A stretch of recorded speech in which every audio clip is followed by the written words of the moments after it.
In the grand halls of Buckingham Palace, where centuries of tradition echo through marble corridors, a single question from a 5-year-old prince would shatter the composure of the most disciplined royal guard in British history.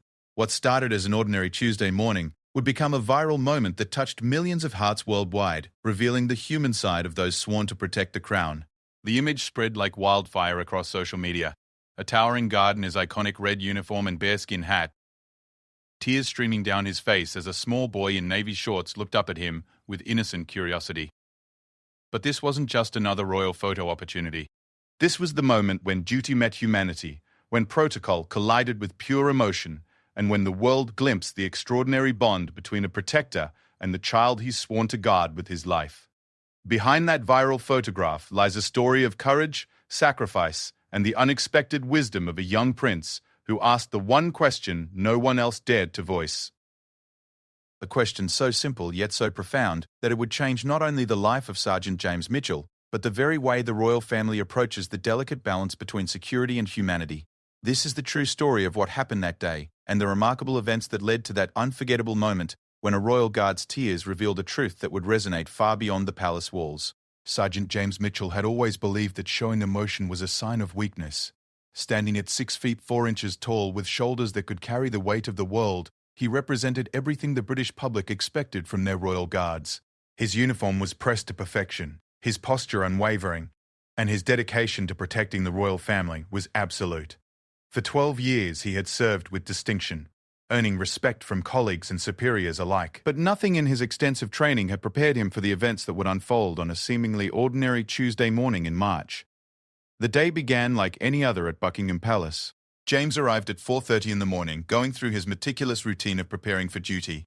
His red tunic was inspected for any imperfections, his brass buttons polished until they gleamed like mirrors, and his iconic bearskin hat positioned with military precision. The weight of the hat, nearly 2 pounds of Canadian black bear fur, had long since become familiar, a reminder of the centuries of tradition he carried on his shoulders.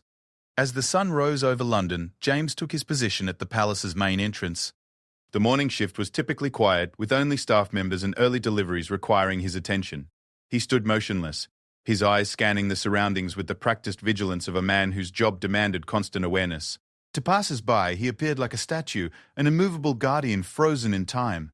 But beneath that stoic exterior, James was acutely aware of everything happening around him. The first sign that this day would be different came at 7:15.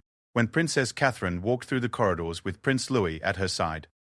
The young prince, barely 5 years old, was chattering excitedly about his upcoming day at school.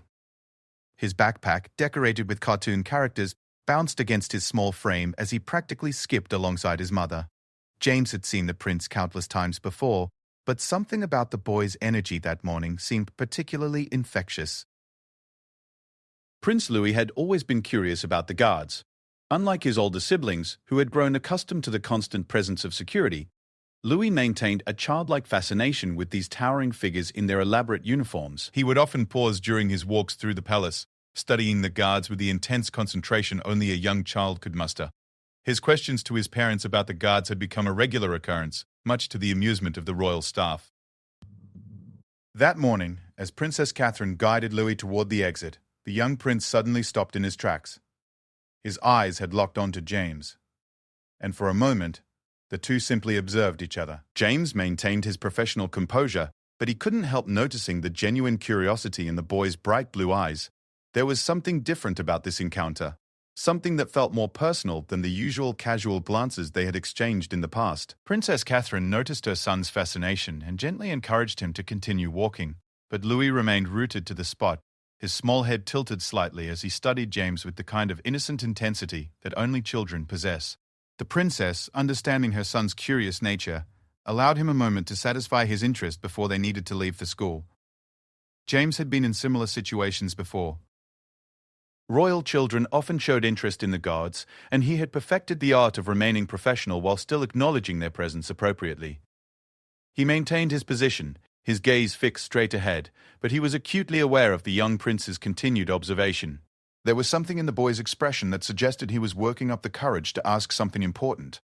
The palace around them continued its morning rhythm. Staff members moved efficiently through the corridors, preparing for another day of royal duties. The sound of footsteps echoed off the marble floors, And somewhere in the distance, the gentle hum of vacuum cleaners could be heard as the cleaning staff ensured every corner of the palace maintained its pristine appearance. But in that small bubble where James stood guard and Prince Louis observed, time seemed to slow down. Princess Catherine checked her watch, mindful of their schedule. Louis' school had strict arrival times, and she preferred to maintain routines that helped her children understand the importance of punctuality. But she also recognized the value of allowing her son to explore his natural curiosity about the people who played such important roles in their daily lives. The guards weren't just security personnel to the royal family. They were individuals who dedicated their lives to service, and she wanted her children to understand and appreciate that sacrifice. James could sense the internal debate happening in the young prince's mind. He had witnessed this before with other children who visited the palace. They would approach with questions on the tip of their tongues, only to become suddenly shy when faced with the imposing figure of a royal guard. But Louis seemed different. There was a determination in his stance that suggested he wouldn't be deterred by nervousness or protocol. The morning light streaming through the palace windows cast long shadows across the marble floor. The golden rays illuminated dust particles dancing in the air, creating an almost magical atmosphere around the scene. James felt an unexpected sense of anticipation, though he couldn't quite explain why. His training had taught him to trust his instincts, and something about this moment felt significant in a way he couldn't articulate. Prince Louis took a small step forward, his tiny hand reaching out as if he wanted to touch the elaborate uniform, but thought better of it. His eyes traveled up the length of James's imposing figure. From the perfectly polished boots to the towering bearskin hat, the contrast between the small boy and the giant guard created a striking image that would have made for a memorable photograph, if such informal moments were typically captured. Princess Catherine placed a gentle hand on her son's shoulder, ready to guide him away if necessary, but her expression showed that she was curious about what Louis might say or do. She had learned to appreciate her children's unscripted moments, understanding that some of their most meaningful interactions came from these spontaneous encounters rather than formal, orchestrated events. The silence stretched between them, filled with possibility and anticipation. James maintained his professional demeanor, but internally he found himself hoping that whatever question the young prince was formulating would be something he could address appropriately within the bounds of his duty. He had always prided himself on being able to handle any situation with grace and dignity, but something about this particular moment felt different, more personal than any previous interaction with the royal children. Finally, after what felt like an eternity, but was probably only 30 seconds, Prince Louis opened his mouth to speak. His voice, clear and innocent, would soon ask a question that would change everything James thought he knew about duty, service, and the true meaning of protection. The words that were about to be spoken would create ripples that extended far beyond the marble halls of Buckingham Palace, touching the hearts of people around the world who would later witness the profound moment that followed. In that instant before Louis spoke, James Mitchell stood, as he always had, a perfect example of British military discipline, a guardian shaped by tradition and trained to perfection. He had no way of knowing that in just a few seconds, a simple question from a 5-year-old prince would strip away years of emotional armor and reveal the human heart that beat beneath his red tunic. The moment that would define his career, his service, and his understanding of what it truly meant to protect those he served was about to unfold, changing not just his life, but the lives of everyone who would witness the power of innocent truth spoken by a child, who simply wanted to understand the man who stood guard over his world. The question that Prince Louis asked was so simple that it took James completely off guard. Looking up at the towering figure with his innocent blue eyes, the 5-year-old prince had asked, "Do you ever get scared while you're protecting us? Because I get scared sometimes, and I wondered if brave people like you get scared too." The words hung in the air like a delicate crystal ornament, beautiful and fragile, carrying more weight than any formal royal decree James had ever received. For the first time in his 12-year career as a royal guard, Sergeant James Mitchell felt his carefully constructed walls begin to crumble. The question wasn't about protocol or procedure. It wasn't about his duties or responsibilities. It was about something far more fundamental and human: fear, vulnerability, and the courage it takes to face each day knowing that danger could come from any direction. Prince Louis had unknowingly touched on the one thing that every protection officer carried but never discussed: the constant awareness that their job was to put themselves between danger and the people they were sworn to protect, regardless of the cost. James had joined the military at 18, driven by a sense of duty instilled in him by his grandfather, who had served in World War II. His grandfather had told him stories of courage and sacrifice, but he had also shared the quiet moments of fear that soldiers experienced but rarely spoke about. Courage isn't the absence of fear, his grandfather had said. It's doing what needs to be done despite the fear. Those words had guided James through his military training, through his selection for the Royal Guard, and through countless situations where he had to make split-second decisions about potential threats. Standing there in the marble hallway with Princess Catherine and Prince Louis waiting for his response, James felt the weight of every mission he had undertaken, every threat assessment he had conducted, and every sleepless night he had spent reviewing security protocols. The truth was that fear had been his constant companion throughout his career. Fear for the safety of the royal family, fear of missing a crucial detail that could lead to disaster, and the deep personal fear that he might not be strong enough or fast enough when it mattered most. The young prince's question had opened a door that James had kept firmly locked for years. Behind that door were memories of midnight phone calls about credible threats, of standing in crowds knowing that anyone could be carrying a weapon, of the crushing responsibility that came with protecting not just individuals, but symbols of an entire nation. He thought about the training exercises that simulated worst-case scenarios, the endless hours of preparation for situations he prayed would never occur, and the knowledge that his job required him to be ready to sacrifice everything at a moment's notice. Princess Catherine noticed the subtle change in James's expression. Though he maintained his professional posture, she could see something shifting behind his eyes. As a mother and a member of the royal family, she had developed an acute sensitivity to the emotional undercurrents that ran beneath the formal protocols of palace life. She understood that her son's innocent question had touched on something profound, something that went to the very heart of what it meant to serve in such a demanding role. Prince Louis, unaware of the internal storm he had created with his simple question, continued to gaze up at James with patient expectation. In his young mind, he had asked a straightforward question and was waiting for an equally straightforward answer. He didn't understand the complexity of what he had done, how his words had managed to pierce through years of professional conditioning to reach the human being underneath the uniform. James found himself thinking about his own childhood, remembering the times he had felt scared and had sought comfort from the adults in his life. He remembered asking his father similar questions about bravery and fear, and how those honest conversations had helped shape his understanding of what it meant to be strong. His father, a police officer, had never pretended to be fearless. Instead, he had taught James that acknowledging fear was the first step toward overcoming it. The silence in the hallway stretched longer than was comfortable, but no one seemed inclined to break it. Staff members who might normally have passed through that area seemed to instinctively sense that something important was happening and found alternative routes through the palace. Even the usual sounds of morning activity seemed muted, as if the entire building was holding its breath waiting for James's response. In his mind, James was cycling through the approved responses he had been trained to give. Protocol dictated that guards should maintain professional distance, that personal information should not be shared with the royal family, unless it directly pertained to security matters. But this wasn't a security briefing or a formal interaction. This was a child asking a human question that deserved a human answer, regardless of rank or protocol. James thought about the other guards he had served with over the years, men and women who had dedicated their lives to protecting others. In private moments, away from the formality of their duties, they had shared their fears and concerns. They had talked about the families they worried about leaving behind, the nightmares that sometimes followed particularly intense threat assessments, and the emotional toll of carrying such enormous responsibility. But these conversations happened in locker rooms and break areas, never in front of those they protected. The young prince's question had forced James to confront a fundamental contradiction in his service. He was trained to be superhuman, to appear invulnerable and fearless, yet he was protecting a family that he had come to care about deeply on a personal level. Prince Louis, with his infectious laughter and boundless curiosity, had become more than just an assignment. The entire royal family had evolved from subjects to protect into people he genuinely cared about, and that emotional investment brought its own form of fear. James realized that his silence was becoming noticeable, and he knew he needed to respond. But how could he answer honestly without compromising his professional standing? How could he acknowledge his humanity without undermining the confidence that the royal family needed to have in their protection? The internal conflict was intense, pulling him between his training and his heart, between protocol and authenticity.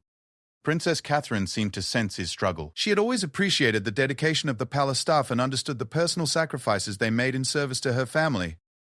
She had often wondered about the emotional cost of such demanding roles, but had never found an appropriate way to acknowledge it.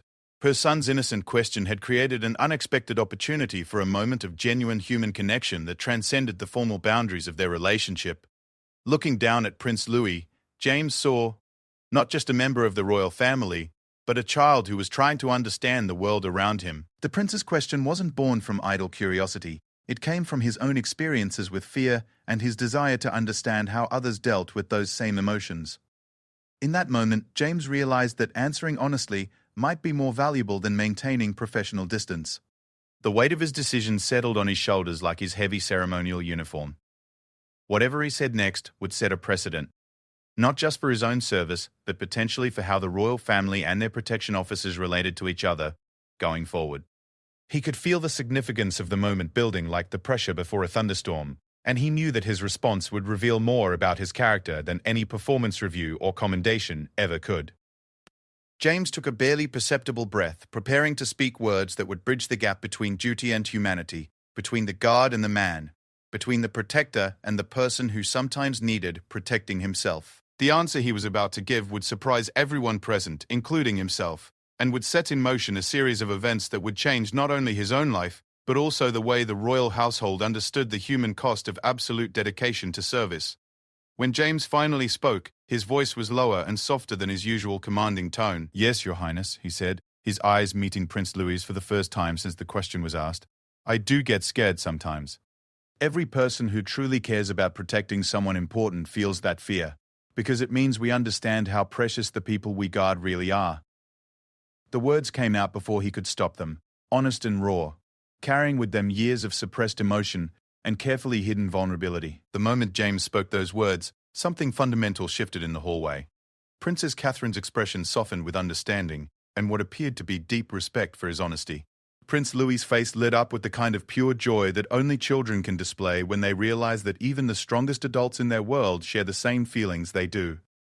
But for James, the admission felt like opening floodgates that had been held closed for more than a decade.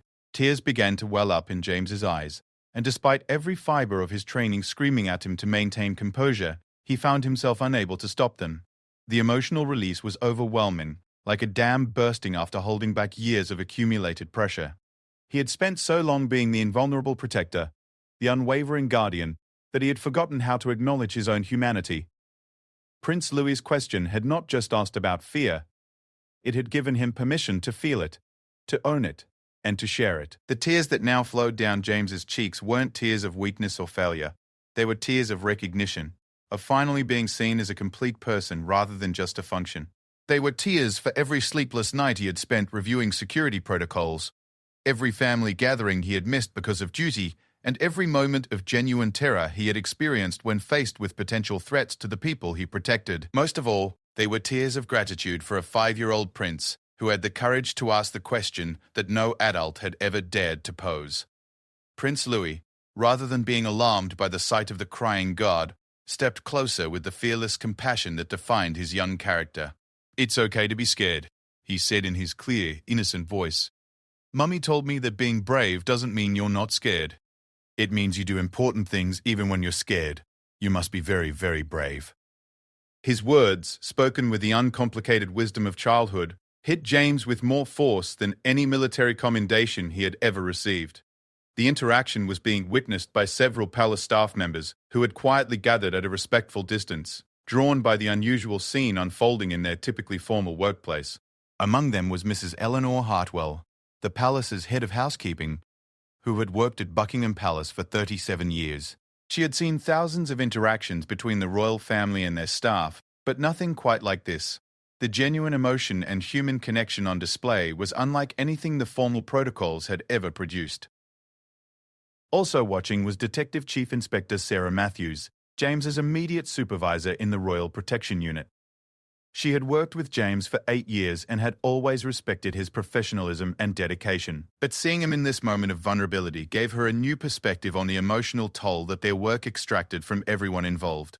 She found herself thinking about her own fears and struggles, and how the culture of stoic professionalism sometimes prevented them from acknowledging the very real psychological challenges of their profession. Princess Catherine, witnessing the profound effect her son's question was having, made a decision that would later be seen as a pivotal moment in royal staff relations. Instead of ushering Louis away to maintain the traditional boundaries between the royal family and their protection officers, she allowed the moment to continue, recognizing its importance for everyone involved. Her choice to let this authentic human interaction unfold demonstrated a level of emotional intelligence and leadership that would influence palace culture for years to come. James attempted to regain his composure, wiping away his tears and trying to return to his professional stance. But Prince Louis wasn't finished with their conversation. With the persistence that only children possess when they sense something important is happening, he continued, "Do you have a family that you protect too, when you're not here protecting us?" The question revealed the prince's growing understanding that the guards were complete people with lives and concerns beyond their palace duties. The question about family was particularly poignant for James, who had indeed made significant personal sacrifices for his career. His marriage had ended 3 years earlier, partly due to the demanding schedule and stress of his position. His ex-wife Sarah had struggled with the constant worry about his safety and the unpredictable hours that came with royal protection duties. They had divorced amicably, but James carried guilt about not being able to balance his professional responsibilities with his personal relationships. He also thought about his aging parents, who lived in a small town in Yorkshire and whom he rarely got to visit due to his commitments. His mother worried constantly about his dangerous job, though she was immensely proud of his service. His father, the former police officer who had inspired his career, understood the demands of protective service, but sometimes wondered if James had sacrificed too much of his personal happiness for his professional dedication. "I do have family," James replied, his voice still thick with emotion.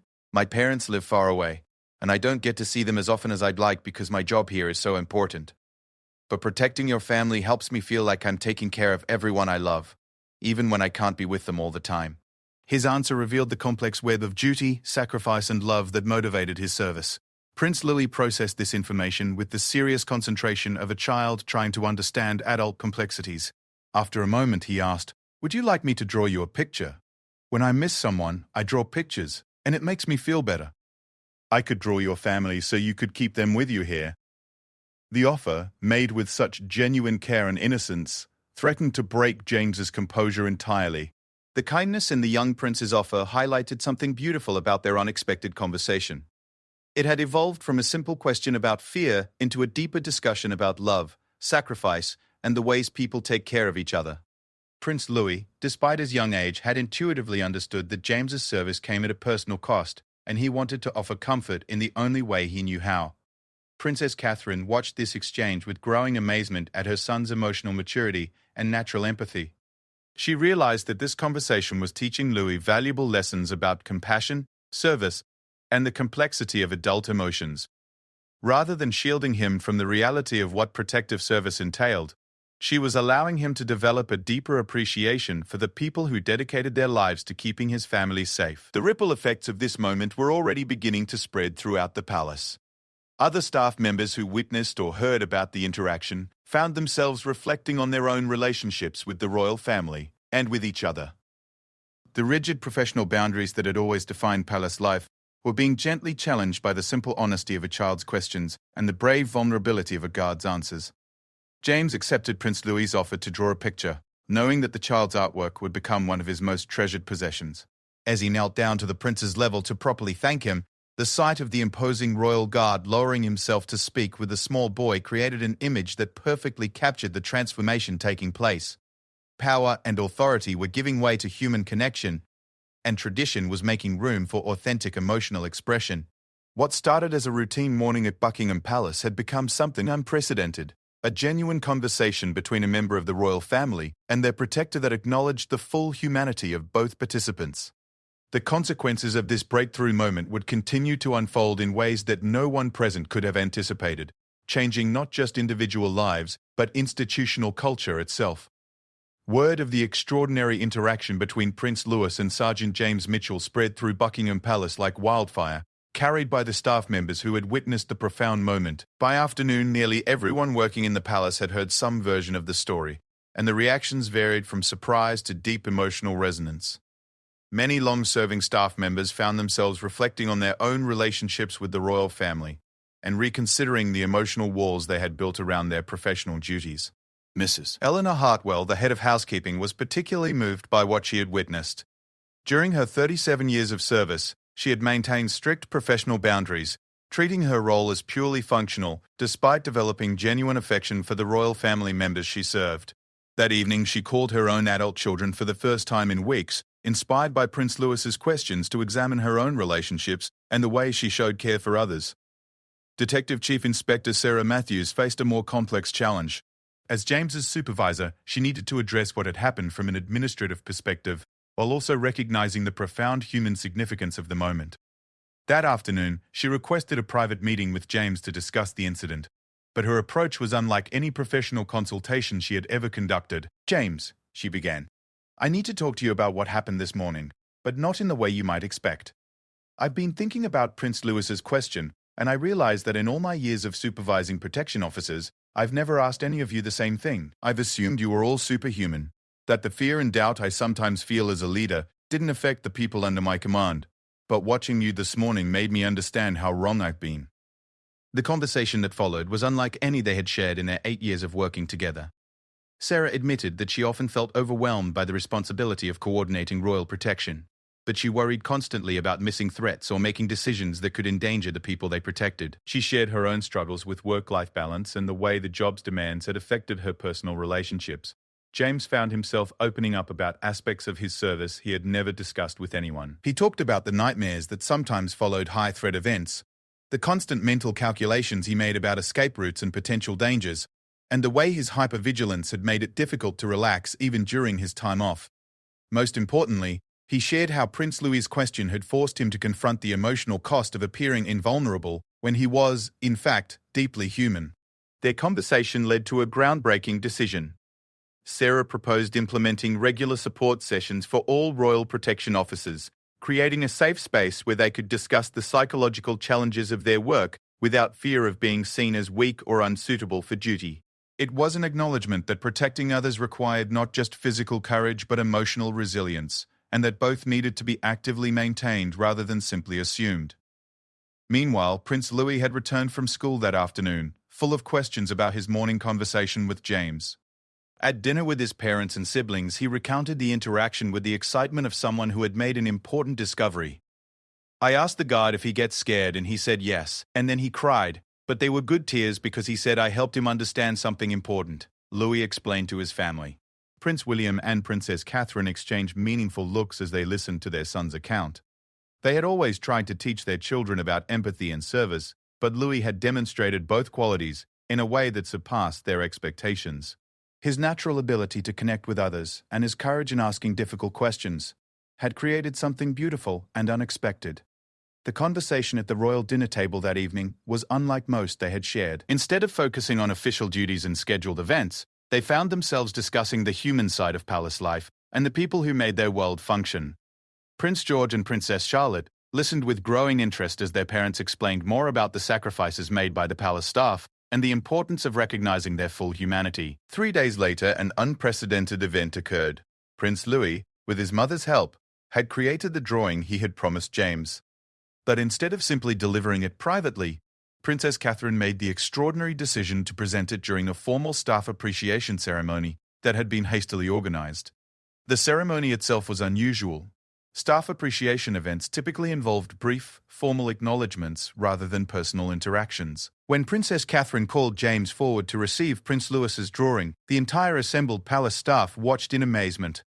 The artwork depicted James in his red uniform, but surrounding him were colorful figures representing his family, with a banner across the top that read, "Thank you for keeping us safe," in Louis's careful 5-year-old handwriting. Below the main image, the prince had drawn a heart and written, "Brave people can be scared too."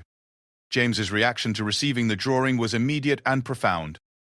For the second time in less than a week, tears flowed down his face as he knelt to thank Prince Louis. But this time, his tears were witnessed by dozens of colleagues who had never seen him display such emotion. The ripple effect was extraordinary. Many other staff members found themselves moved to tears as well, not just by James's reaction, but by the recognition that their own service involved similar emotional investments and personal costs. The ceremony concluded with Princess Catherine making an impromptu speech that would be remembered and quoted for years afterward. "Prince Louis taught all of us something important this week," she said, looking directly at the assembled staff. "He reminded us that the people who protect and serve our family are not just fulfilling functions. They are complete human beings with fears, hopes, families, and feelings. Their courage is not the absence of fear, but their willingness to serve despite that fear. We are grateful not just for your professional excellence, but for your humanity. The speech was recorded by Palace Communications staff as part of their routine documentation, but within hours, selected excerpts had been shared with media outlets as part of a new initiative to highlight the human side of royal service. The response from the public was overwhelming and immediate. Social media platforms flooded with comments from people who were moved by the story of Prince Louis's question and James's honest response. Veterans organizations, first responders, teachers, healthcare workers, and countless others who worked in service-oriented professions found deep resonance in the story. Many shared their own experiences with the fear and emotional toll that came with protecting or caring for others, and expressed gratitude that these feelings were finally being acknowledged and validated at such a high level. The story also sparked broader conversations about workplace culture, emotional intelligence in leadership, and the importance of creating environments where people could be both professional and human. Business schools began using the incident as a case study in authentic leadership and organizational culture transformation. But perhaps the most significant impact was felt within Buckingham Palace itself. The barriers between different levels of staff began to soften as people realized that everyone, regardless of their role or rank, shared similar struggles and emotions. The fear of appearing weak or unprofessional was replaced by a new understanding that acknowledging vulnerability could actually strengthen rather than undermine their service. James found that his relationship with the royal family had fundamentally changed. While he maintained all appropriate professional protocols, there was now an underlying warmth and mutual recognition that enhanced rather than compromised his ability to protect them. Prince Louis in particular would often wave or smile when he saw James, and their brief interactions carried a special significance that both appreciated. The transformation initiated by one child's innocent question was spreading far beyond the palace walls, touching lives and changing perspectives in ways that no formal policy or training program ever could. It had proven that sometimes the most profound changes come not from institutional mandates, but from moments of genuine human connection that reveal universal truths about courage, fear, and the strength that comes from acknowledging our shared vulnerability. 6 months after Prince Louis's life-changing question, Buckingham Palace had become a transformed workplace. The support sessions for royal protection officers that Detective Chief Inspector Sarah Matthews had proposed were now a monthly fixture, attended not just by guards but by staff members from all departments.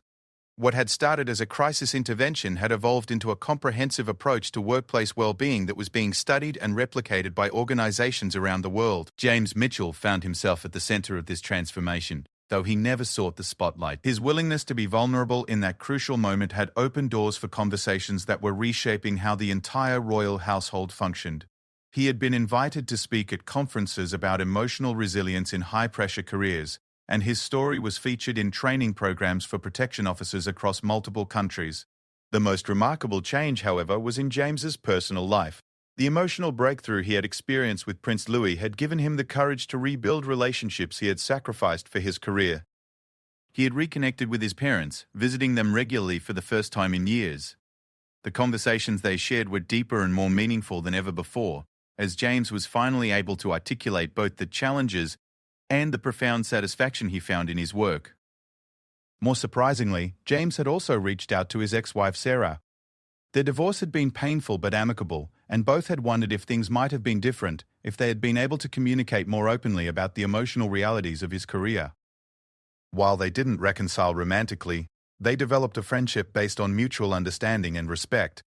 Sarah later told friends that the James who called her 6 months after the Prince Louis incident was more emotionally mature and self-aware than the man she had been married to for 5 years. The ripple effects extended throughout the entire palace community. Mrs. de Merveau was... Eleanor Hartwell had used the new openness as an opportunity to share stories from her 37 years of service, creating an oral history project that captured the human experiences behind the formal facade of royal duty. Her stories revealed decades of small acts of kindness, moments of humor, and the deep affection that developed between staff and the royal family members they served. Other staff members began sharing their own experiences and challenges. The palace's head chef revealed how the pressure of preparing meals for state dinners had given him chronic anxiety, but that hiding this stress had made it worse. The royal press secretary admitted that managing media relations often kept her awake at night, worrying about how her decisions might affect the royal family's reputation. Even senior officials acknowledged fears and uncertainties they had never previously discussed. Prince Louis, meanwhile, had become something of a legend among the palace staff. His natural empathy and fearless curiosity continued to create moments of connection that bridged traditional hierarchies. He had asked the palace gardener about whether plants could be lonely, leading to a conversation about the therapeutic value of working with growing things. He had wondered aloud whether the palace cooks ever got to eat the fancy food they prepared, resulting in a delightful afternoon where he helped prepare a simple meal for the kitchen staff. The young prince's influence extended beyond the palace walls through various media coverage and public appearances. Child psychologists praised his emotional intelligence and used his interactions as examples of how children could be encouraged to develop empathy and social awareness. Educational programs began incorporating lessons about asking thoughtful questions and recognizing the humanity in all people, regardless of their roles or positions. The story of Prince Louis and Sergeant Mitchell had also inspired charitable initiatives. A foundation was established to support the families of service members and first responders, acknowledging the sacrifices made not just by those in dangerous professions, but by their loved ones as well. James became a spokesperson for the organization, sharing his own experiences to help others understand the importance of mental health support for those in protective roles. 1 year after the original incident, Princess Catherine commissioned a formal portrait session that would capture the new spirit of palace life. Unlike traditional royal photography, this session included staff members alongside the royal family, depicting them as a community rather than a hierarchy. The centerpiece of the collection was an image of Prince Louis and James sitting together, with the prince showing the guard his latest drawing, while James listened with obvious affection and interest. The portrait session produced what many considered the most humanizing royal photographs ever taken. They showed a family and their staff as real people with genuine relationships, working together in service of something larger than themselves, while maintaining their individual humanity. The images were displayed in the palace's public areas, where millions of visitors would see them and understand that the grandeur of royal life was built on a foundation of human dedication and care. James kept Prince Louis's original drawing in his private quarters, framed alongside other meaningful mementos from his career. But he also carried a small copy of it in his uniform pocket during duty hours, a reminder of the conversation that had changed his life. Sometimes, during quiet moments at his post, he would touch the pocket where the drawing rested, and remember the courage it had taken for a 5-year-old to ask the question that no adult had dared to voice. The impact on James's professional performance had been entirely positive. Rather than compromising his effectiveness as a protection officer, his increased emotional awareness had actually enhanced his abilities. He was more attuned to the moods and needs of the family members he protected, better able to anticipate their requirements, and more skillful at reading potential threats because he was no longer expending energy on suppressing his own emotional responses. His colleagues noticed the change as well. James had become a mentor figure for newer guards, helping them navigate the emotional challenges of royal protection while maintaining professional excellence. His openness about his own struggles gave others permission to seek help when they needed it, rather than suffering in isolation. The overall morale and effectiveness of the entire protection unit had improved as a result of the cultural shift he had helped initiate. 2 years later, when Prince Louis was 7 years old, he wrote a letter to James that would become another treasured possession. In it, he thanked the guard for teaching him that brave people are the ones who help others even when they're scared inside. And that's why you're the bravest person I know. The letter also included a new drawing showing James surrounded by hearts, with a caption reading, "Thank you for protecting my family and for being my friend." The letter arrived on the 2nd anniversary of their original conversation, a coincidence that felt deeply meaningful to James. He had spent that morning reflecting on how much his life had changed since that March day when a curious prince had asked him about fear. The transformation had been profound and lasting, affecting not just his professional life but his entire understanding of strength, service, and human connection. As James read Prince Louis's letter, he realized that their relationship had evolved into something beautiful and unprecedented. While maintaining all appropriate boundaries, they had developed a friendship based on mutual respect and genuine care. The prince had taught him that authenticity was not incompatible with duty, that showing emotion could enhance rather than diminish his effectiveness as a protector. Looking back, James understood that Prince Louis's question had been the catalyst for changes that would define the rest of his career and his life. A 5-year-old's innocent curiosity about fear had broken down walls that had stood for generations, creating space for more honest, more human, and ultimately more effective approaches to service and protection. The story of Prince Louis and Sergeant James Mitchell continued to inspire people around the world, proving that the most profound changes often begin with the simplest questions asked by those brave enough to challenge assumptions and seek truth. Their interaction demonstrated that real strength lies not in appearing invulnerable, but in acknowledging our fears while continuing to serve others despite them.